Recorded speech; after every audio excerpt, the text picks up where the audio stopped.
We're live and we're recording. How amazing is that? Yep. Welcome to the Heart to Heart Show. Connie, Lee, and I are going to be jamming out today as co-hosts. We have no plan because Connie and I were having a conversation the other day, and I said to her, you know, we have amazing conversations off the air, and I feel like we are not Tone down. we're toned down. That's a great way to put it when we get on here. So she said, of course, because she's the motivator of the group, I'm just kind of go with the flow, and she's the motivator. She's like, well, great, let's just go live and not know what we're going to do. So we have no clue. Stick around. I am a spiritual life, holistic wellness coach. I've got many tools in my toolbox. I love empowering people to align and live with who they really are. Basically, stop looking for the answers outside of yourself. It's all in you, and you know the way and what works for you. And Connie, what do you got to say about it all? Will I share this out?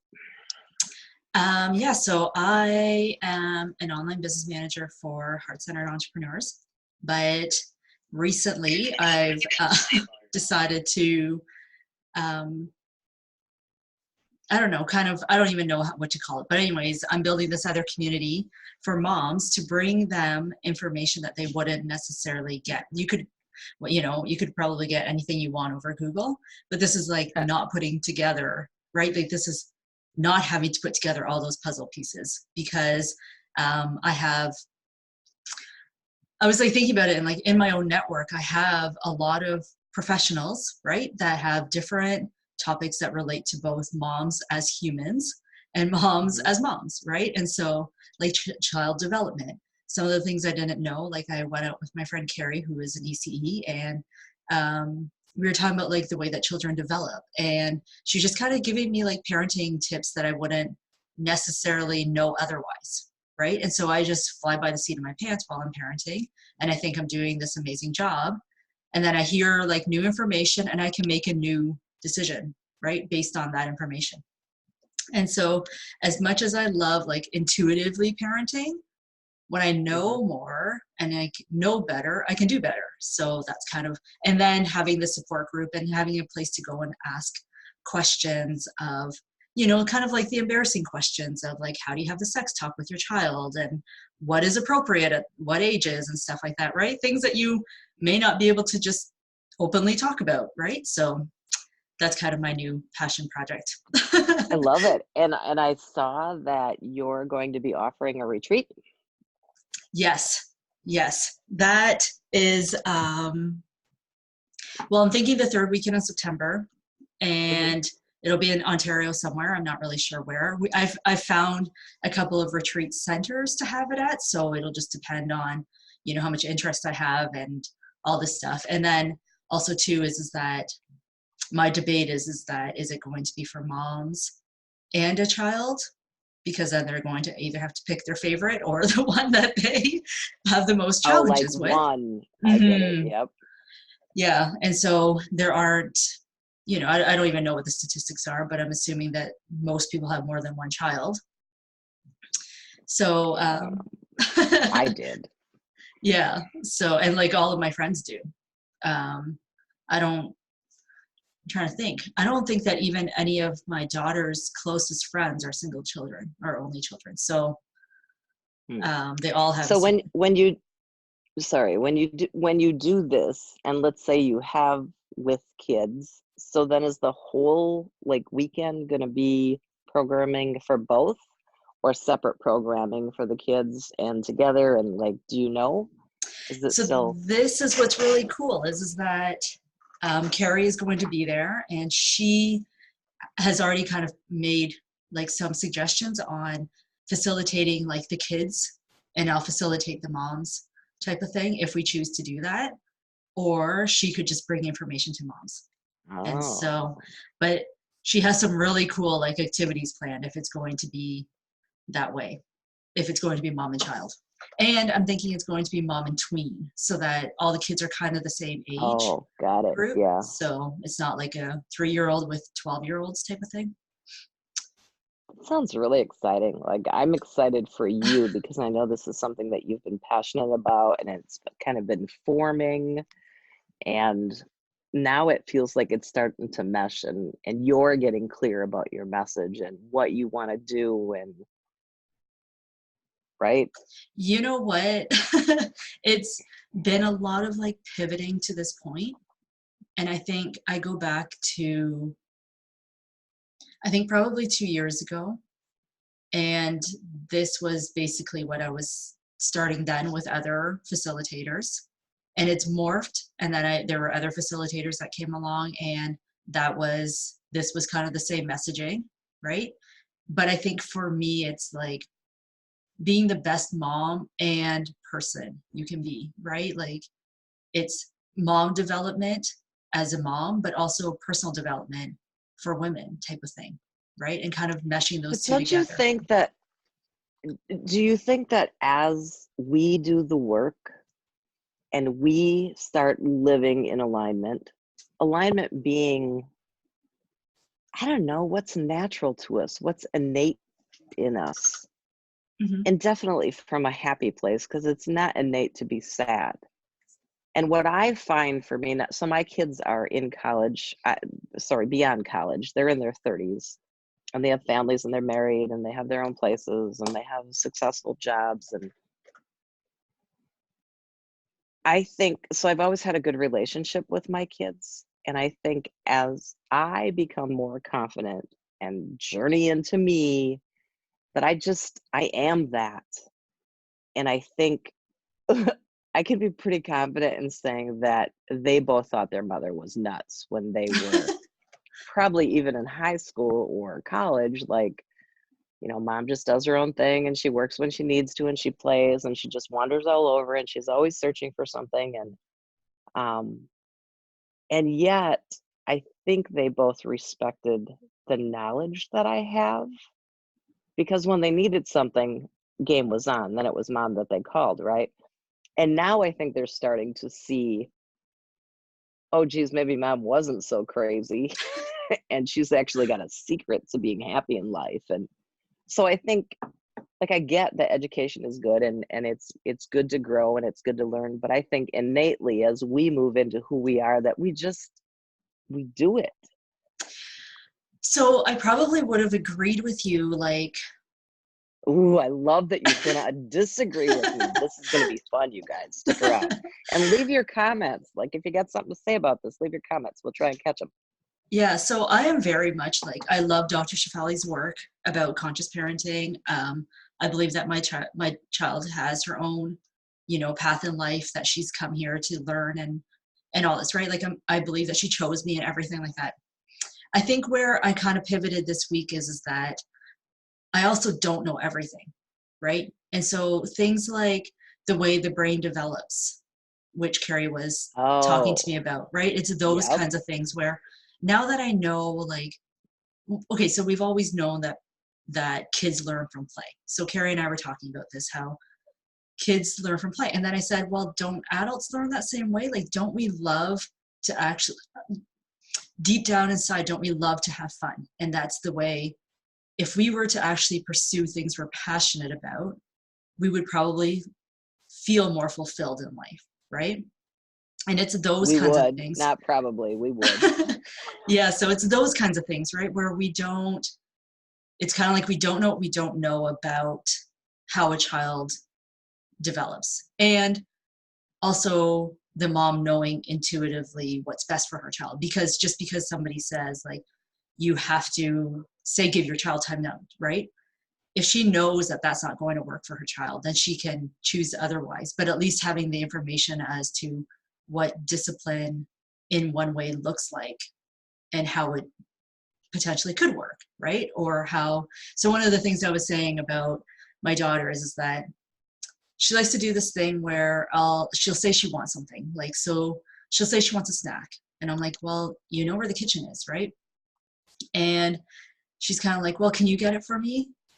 And in my mind, I'm thinking, like, why can't you get it yourself? So it's like, no, because like, if you want a snack, you know where the fridge is, get it yourself, right? Like, you're old enough to get your own snacks, right? And so then Carrie was kind of explaining to me, like, what if you just give her steps of the things that she has to do instead of, okay, actually, so this is a better example. We were talking about chores. When I tell my daughter it's time to clean, she's always like, oh, well, what do I do?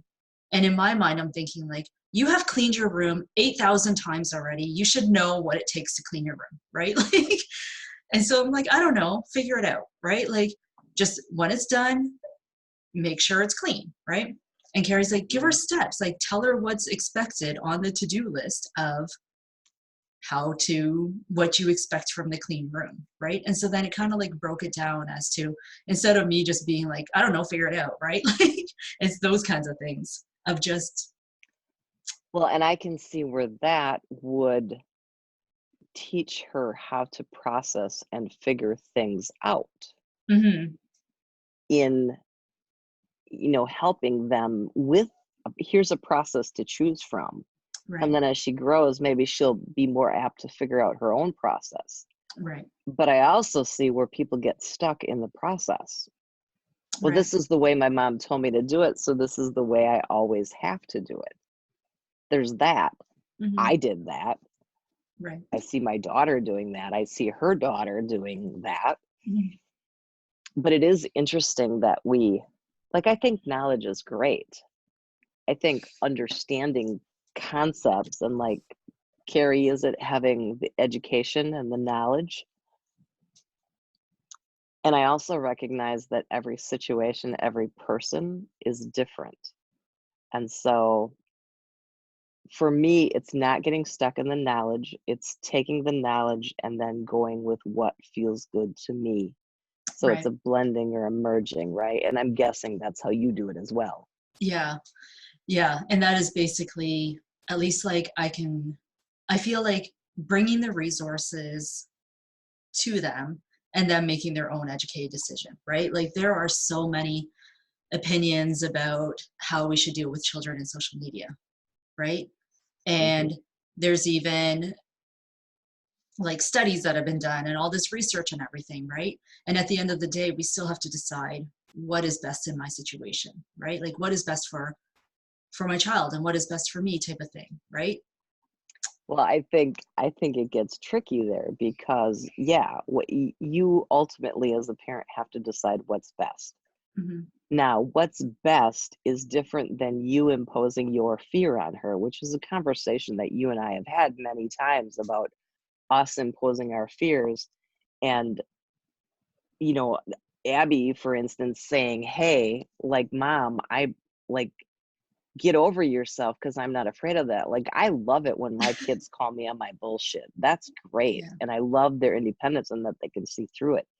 But I think a lot of times, not just with our kids, but in life, we move from fear as opposed to moving from what feels good and calling ourselves on our bullshit. Right. And that's something like,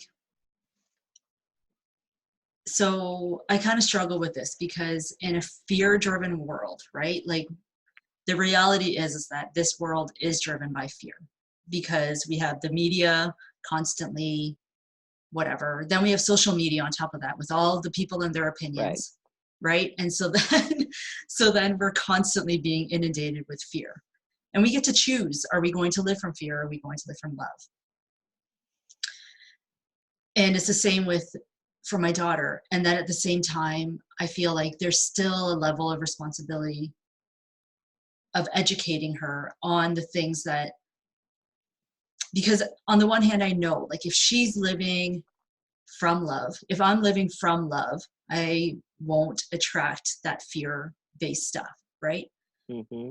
And yet it's easy to slip back and forth, right? It's easy to go into fear when something's happening.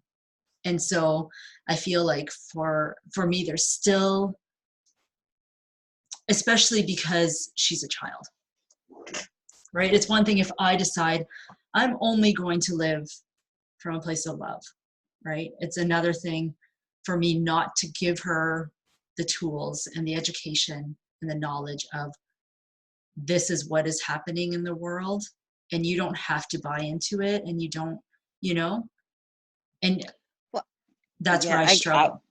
I hear you, and I mean, I can take my granddaughter to the playground and I can hover over her to keep her safe so she doesn't like, because she's not afraid of anything. And I can catch myself on exactly what I'm doing, being overprotective. God forbid she gets hurt at Gigi's house, right? Like, and how I'm, because if I'm in the energy of I don't want you to get hurt, I'm drawing that to the situation. It's that simple. Mhm. And so I think it's awareness of where I'm coming from. Like with my kids, I always had an open communication with them. I always told them what was on my mind. Now I can see in hindsight how a lot of times I was coming from fear or I was coming from my own limiting beliefs. I can see that now. I also know that I did the best I could. But I think, and I know you do this, like you can sit down and have an open communication with your child and not, it's not black and white. You're willing to listen to what she has to say. Yeah, and And if I I'm think not, it she'll is a call me fine on it. line. Right. Well, yeah, and that's great that she feels confident to be able to do that because I was, kind of stifled as a child. Like my what I thought didn't matter, right? Mhm. So I love that you guys have that. And even when I didn't agree with my kids' side of the story and they didn't agree with mine as they were growing up, it ultimately came down to, well, this is the way it's going to be because you live under my roof and you live by my rules. And yet, I mean, that's my whole parent thing there, but Mhm. the reoccurring parent thing I'm saying. And yet, I, I don't know. I'm kind of torn because I get that everything is energy now. Mhm. And I get that the world is very fear based, which is why I choose not to listen to the news and those kind of things. Mhm. And I don't think we can be afraid of what we don't know is out there. Now, some people would say that's like burying your head in the sand, but if you think about it, it affects you and you have an opinion about it. And so if I choose not to watch the news, it's not that I'm burying my head in the sand, it's that I'm not buying into the bullshit. Where's the fine line? I can see how somebody could see this a million ways. I know, exactly. Exactly. And for me, it's like still being responsible in the sense of teaching her and giving her the awareness that of whatever the topic is, right? Being responsible in that sense and still telling her like you get to choose, like you get to make your decisions in life and you get to like stay connected to who you are and follow what really feels right. I know intuitively she already knows things, right? Like Right. she'll tell me when she senses that somebody is off, right? She's like, I'm not comfortable around them. I don't know what it is about them. I just get a bad vibe and I never put myself in a situation where I'm alone with them, right? And so, What- And isn't that the key to teach our kids to be tuned into that knowing? Because we all know that. I mean, right. when I look back, I was in some pretty scary situations that I put myself in my teen years, and I came out virtually unscathed. I could have been killed many times. I could have been raped. I could have been murdered. But my internal knowing always knew. And then I look at my 3-year-old granddaughter, and it's like, yes, I want her to know that she shouldn't get in a car with a stranger. There's things that I want her to know. And yet, does it matter? Does her internal knowing know? Right. That's like, that was a question I was asking Carrie. Like if they don't have, cause she was, I mean, what if they don't have at that age, right? I don't know. I don't know what they know. I think they're more connected than most adults are because they still remember. And, but I don't know.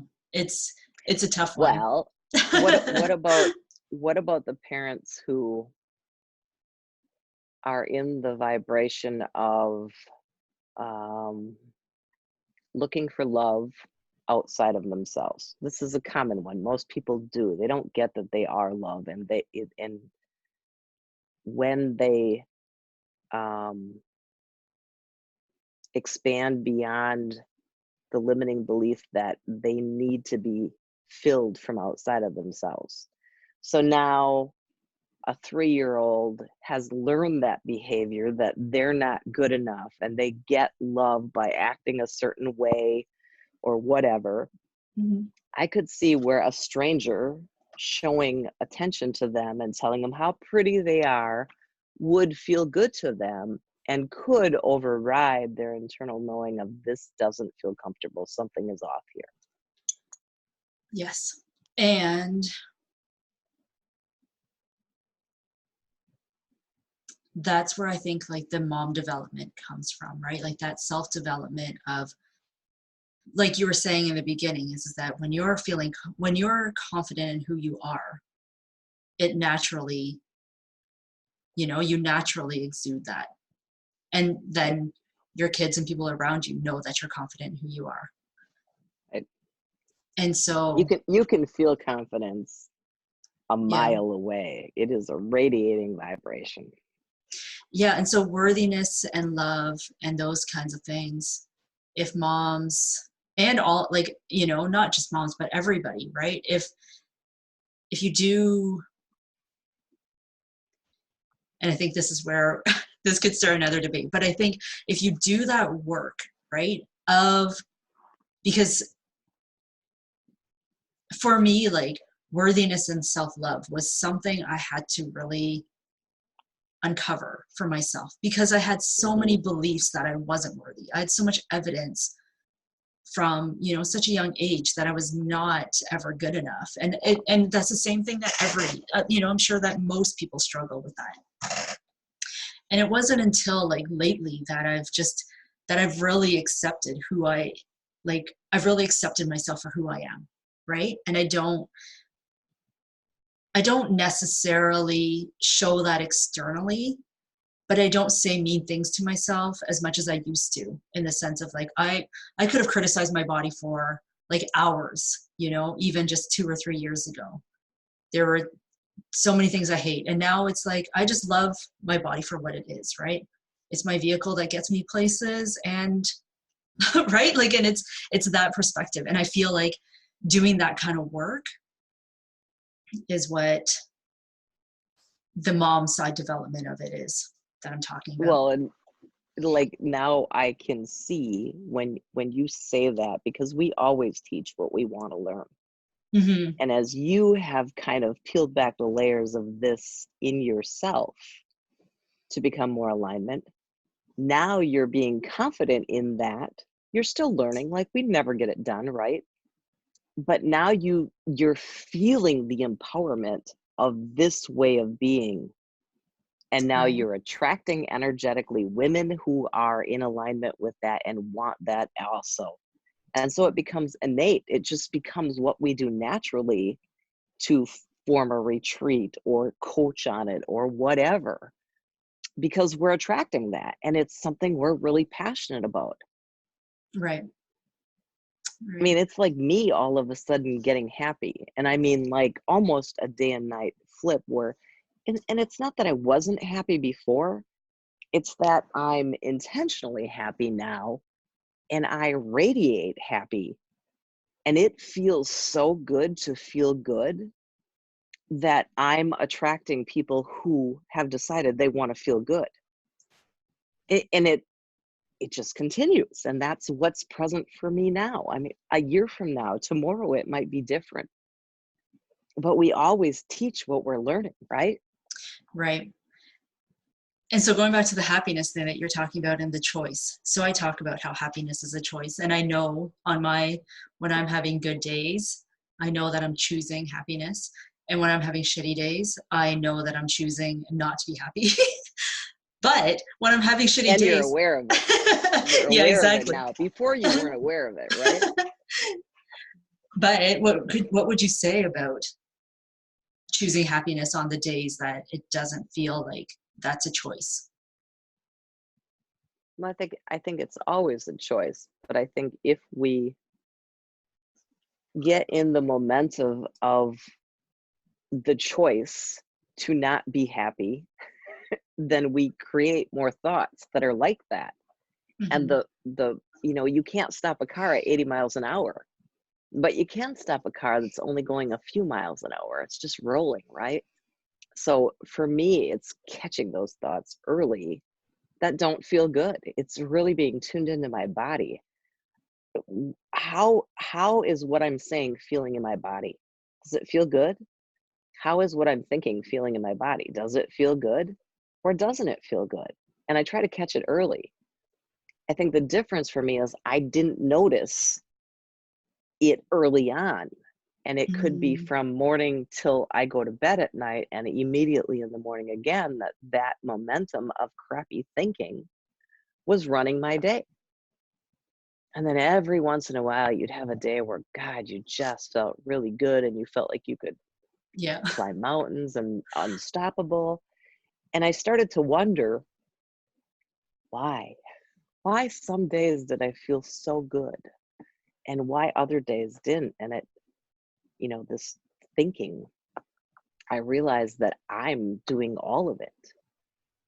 I'm doing all of it. And it took me to create and to be in a very uncomfortable, uncontrolled, like feeling overwhelmed and kind of hitting that low of, I can't do this anymore, to make me want to feel something else, to make me desire to be in control and to be happy more often.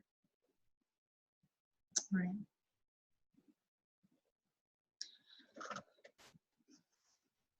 What about you? You did the same thing. What was it for you besides talking to me? Choosing, yeah. It is for me, and we were talking about this the other day, how for me it still feels like a very conscious effort. It feels like an effort, right? That I have to remind myself and that I have to catch myself, right? And so I'm constantly like it's almost like I'm constantly on my thoughts, being like, wait, right? And then there's times I just go down the rabbit hole and it takes me, like you said, like then I'm on like an 80-mile-per-hour train and I'm, heading in the direction I don't want to be in. And sometimes I don't stop myself, right? I just continue on that train. Do you notice that that happens less? It happens a That lot less. even if you follow the train, you don't follow it as long. Yeah, definitely. I And used so, to be like very like right like and yeah, the yeah, yeah. yeah Like this, up and down, up and down. yes, yeah, one day super high, the next day like crash and burn for about 4 weeks. you know and now it's And what more does it like look like now? it's more coasting. But I think that one of the things too is that I notice when I'm down and I feel even worse about it because I'm like, I know what it's like not to be down. You know what I mean? Like it's Yeah, definitely. I think, well, it's kind of like the once you know it, you can't unknow it. Mhm. And so when you access feeling good most of the time, and you know that you're responsible if you don't, and that is the key, taking responsibility and not blaming anyone for how you're feeling, Mhm. because it is our perception of anything, any circumstance. We create the feeling by our perception and our thinking of it. Right. And so for me, my expanse has become being happy in all conditions, not being happy based on if the conditions are to my liking. And so then it becomes more conscious. Like yesterday, I'll give you a perfect example. Yesterday morning, I got up, I had an amazing meditation. I got my yoga mat out. I was going to do yoga. And my mom was having kind of a restless morning, talking a lot, flipping around. She was just really uncomfortable. So I went in to tuck her in and kind of like, I thought maybe she was cold. She throws her blankets off. So I tucked her in and she woke up and we had about an hour and a half of, I didn't know if my mom was going to live or die. She Wow. basically had a very lucid um, hour and a half and grabbed my hand and thanked me for everything I've done for her and apologized for being cross at times and thanking for making the end of her life. I'm going to cry. Making the end of her life so good. And like, I'm thinking, well, first of all, when my mom has lucid moments and talk like that, she gets my attention because it's completely my mom from 20 years ago.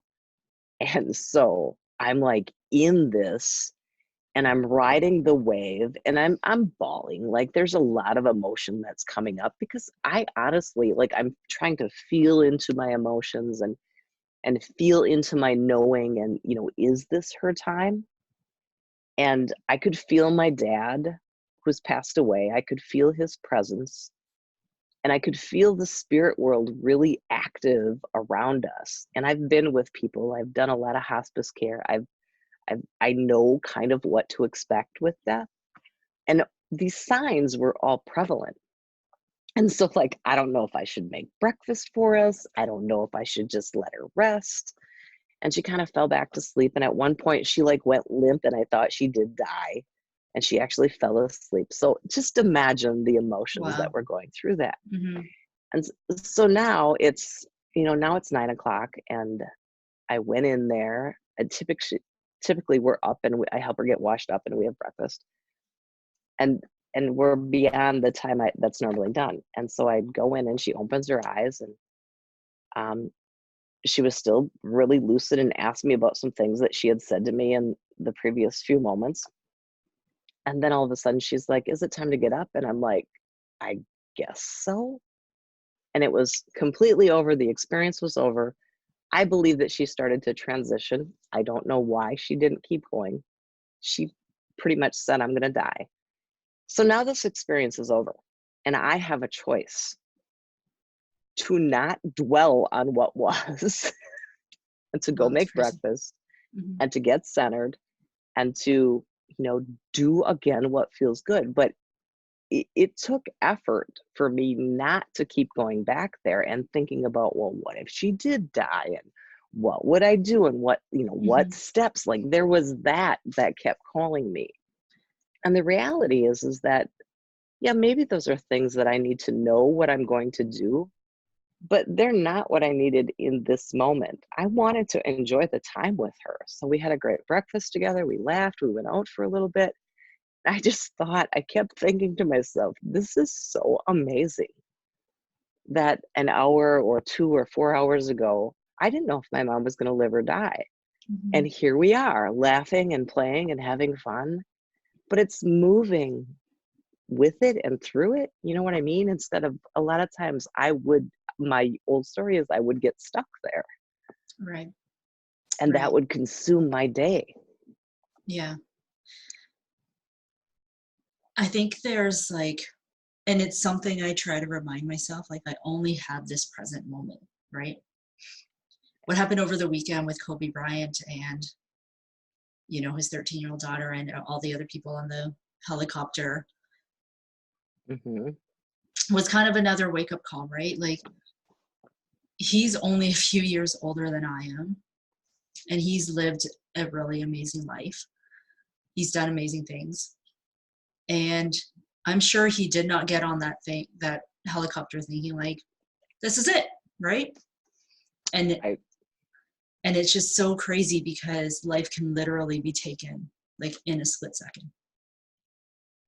And I think that one of the hard topics is that for me personally is death, because I've lost a lot of people in my life. Like I look back through my childhood and there's a lot of loss in my family. Um and yet there's almost like a inner conflict that happens, right? Where I know that if I were to die, I would not want my family to grieve. I literally wouldn't want them to grieve at all. because for me, it's like, I don't want them to experience that pain, even though I'm gone, right? Like, it is a loss, and of course, crying, whatever. But for me, it's like, it if they can move on with their lives, right? Like, it's crazy because I want them to be happy and to continue to be happy. I don't want them to stop their life to grieve for me, right? And obviously, but then at the same time, I'm like, is that realistic? But does it have to be realistic, right? Like, do you know what I mean? Like, I think it's really cool how Abraham does this kind of disrespectful thing about death, because I think it is one of those things that we just really make too much out of. I think our biggest struggle with death is that we're not going with the flow, and we're hanging on to the physicalness of our loved ones, and we want that feeling of their physical presence back in our life again. And while we're so attached and focused on what we're not able to access anymore, they're right here. And this is the thing that, like I said, I've worked in hospice. I've been with a lot of people at end of life. This journey with my parents has taught me so much because it's been personal, where the other ones weren't as personal, right? And what I know now is, in my view of death, has always been, when it's my time, I go celebrate my life. I hope you can find something good about it that mm-hmm, touched you. mm-hmm, Kind of like you, don't mourn for me. Don't mourn that I'm gone, but I don't know, keep my vision alive somehow. Keep my legacy alive, or the yes, things I was passionate about. And I feel the same way about Kobe. Like, I don't, focusing on his death and how tragic that was doesn't help anybody. Like, it might wake people up to life is short, and that might be a good thing. But he did some amazing things. Keep those things alive, right? And and I think when we focus on not being able to touch our loved ones or give them a hug or kiss them or whatever it is, like I said, they're right here, that spirit world. And this might be woo to some people, and I get that. Like, but I've seen spirits, I've talked to spirits, I have conversations with my dad every single day as if he is sitting right here. I hear him. He talks to me. He advises me. He's in his alignment now. He's source energy, pure and positive. He's not my dad that had the fucked up beliefs that didn't resonate with me. He's not those things. And it's really interesting for me to separate how I viewed him in the physical and not take those with it in the unlimitedness that's available to me now. Does that make sense?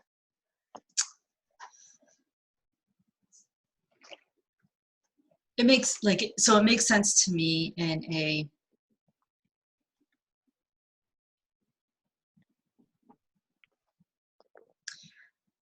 I feel like it is that's why I I don't know, love it's a it when tough I fuck with your brain so much that you can't answer me. I love when I do that to you. well, I just feel like it's a much bigger topic, and that's what I mean. It creates a lot of like inner conflicts for me because of I know that when I die, like you said, I want people to carry on whatever it was that I started, right? And I want them to hold my memory in peace and in happiness, right? But I don't want their world to stop. Like, Okay, but why are you hypocritical about that when somebody else dies? And I'm going to just let my cat in, but I can hear you, okay? why am I hypocritical about that? I don't know. Well, That's aren't what you that's what being I'm saying. hypocritical? That's what I'm saying. That's where I have all this like inner conflict. I know what I want for when I die, but I don't necessarily practice it when others, right? Like it is, But yeah. I'm guessing it's not something that you've allowed yourself. Like, for me, when somebody dies now, I take my attention off the loss. And it's not that I don't feel sadness. It's that I know they're still here. And I know that they're out of pain or whatever it was that created their death experience, which Right. isn't really dying. We're eternal. And maybe it's because I view things as eternal now that I get that death is kind of meaningless. Right.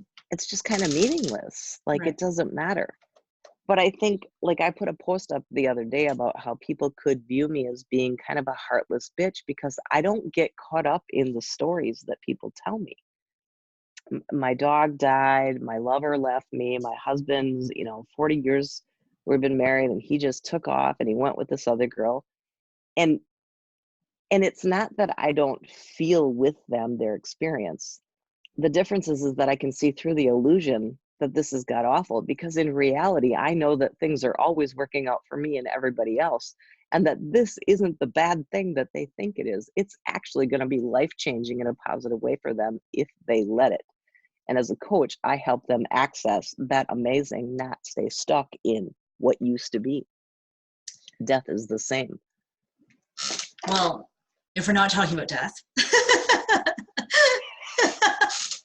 if we're not Does talking it about get death, easier? yes. So I try to remind myself, like, we can't see everything else that's being orchestrated, right? So when something like Mhm. bad happens to us, it may not actually, we don't know what it's going to produce for us in the future. And I couldn't sleep last night, and all this like content was coming to me. And one of the things that I was talking about is like these breadcrumb trails that I keep following.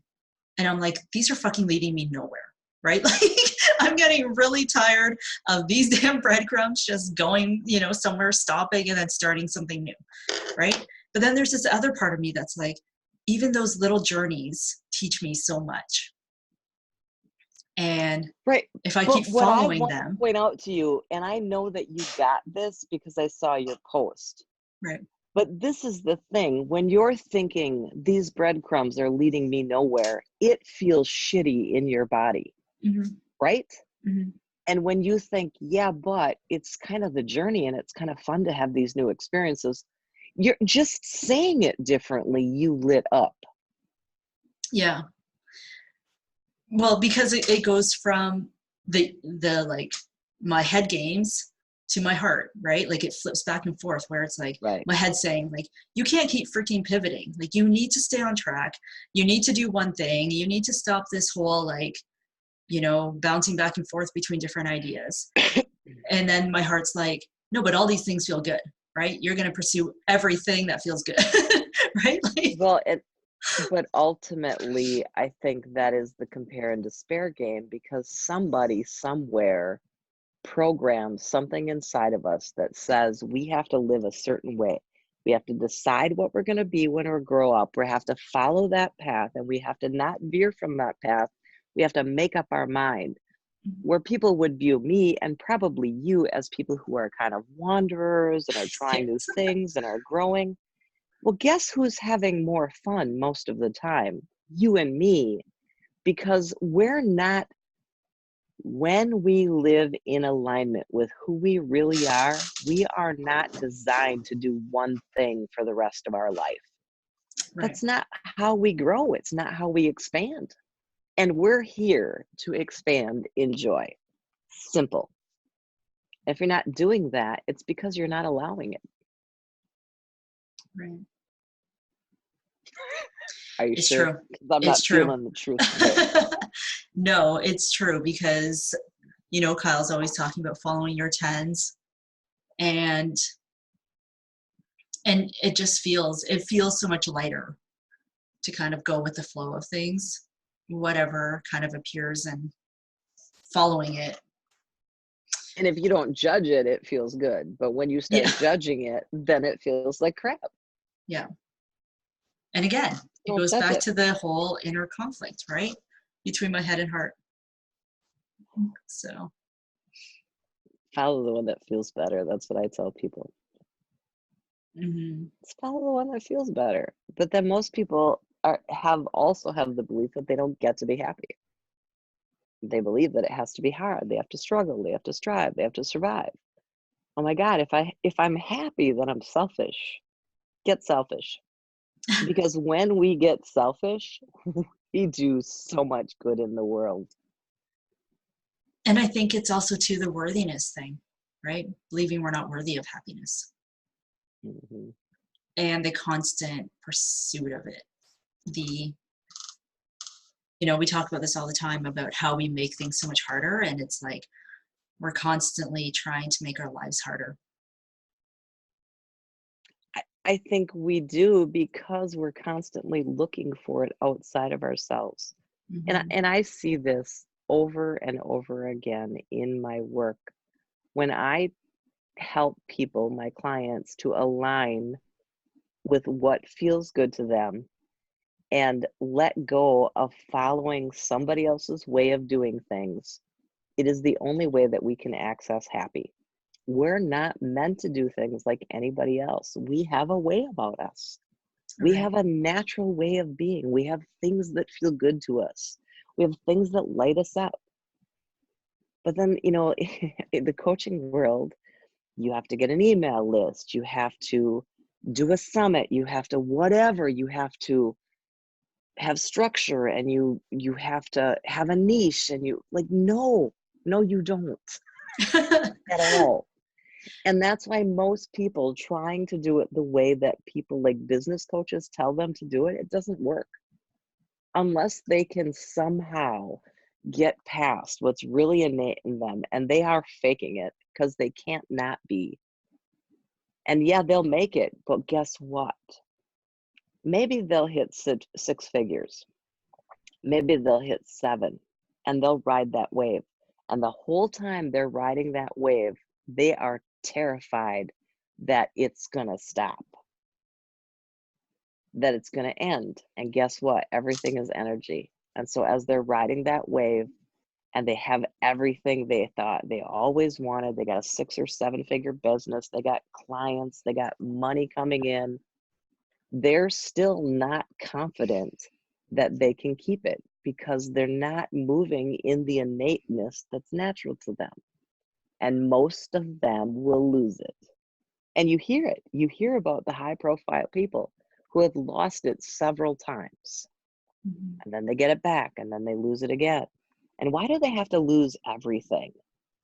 Why is it the boat and the car and the business, like little by little, it all slips away and they have to hit bottom before they come to someplace else?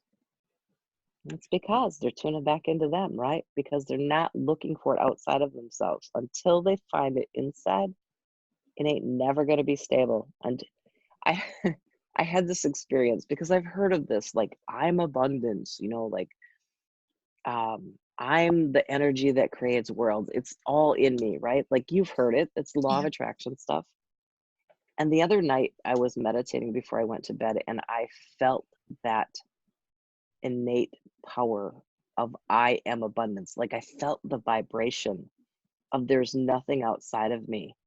And it was moments, like just moments. And I was like, fuck, that felt good to know that there's nothing outside of me that completes me. And so then it became an obsession of how do I access that again? I want that again. And it's in the trying to get there that you push it away.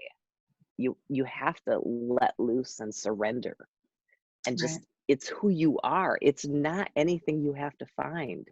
It's letting go of the resistance that aligns us back in with the truth of it. So tricky, isn't it? I have a question for you.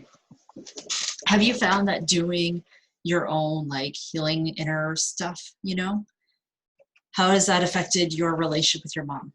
And did you notice any change with your mom? How Oh, we're talking about absolutely. generational things, Absolutely. The more that I make it important that I feel good, I create an energy of being a pleasant person to be around, and she becomes pleasant to be around.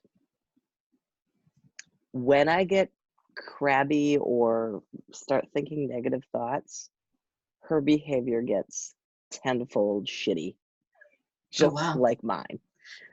Energetically, because so this is funny. I love that you asked this question because so when my mom came to me, she was a 4 shot a day, type 2 diabetic.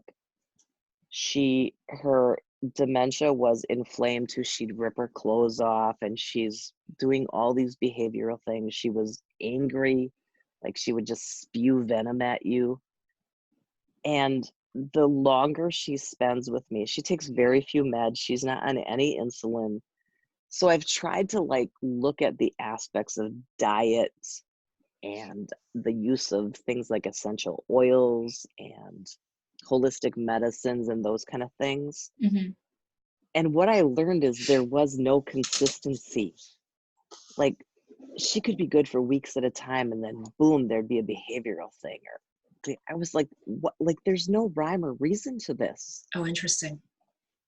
And when I went back to the energy and my vibration, it is consistently good. It is crazy to me. It is my vibration that is creating everything I'm experiencing. Interesting. Fucking golden is what it is. Makes my life easier. Holy crap, it's already been an hour. All right. Has it? Does that mean we have to wrap this up? Yeah, I think so. Look at us just going with the flow. I'm really proud of us because I felt a little bit of internal hesitation, like, and then I just forgot that we were live, and I felt like we were jamming pretty well. Yes. Awesome. So does that mean you want to wrap it up or what? I do want to wrap it up. That's a great coffee shop locally, by the way. It's called Wrap It Up. Oh, All right, you guys. Well, if you catch the replay, #replay.